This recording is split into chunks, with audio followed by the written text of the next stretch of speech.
Step one would be getting started. How do you do this? Simply within the social medias such as YouTube, Facebook, LinkedIn, Instagram, etc.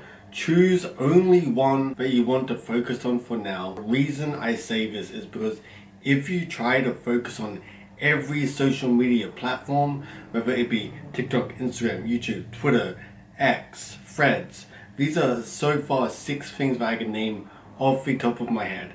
If you try to post on every single one of these at the same time, it can become extremely overwhelming.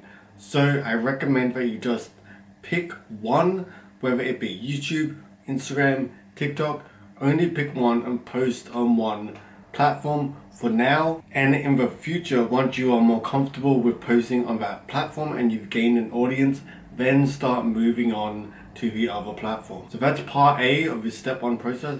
Pick one platform to post on and only post on that one platform for now. If you guys want to check out the full video of this clip, then make sure to click the link in the bio or click on screen.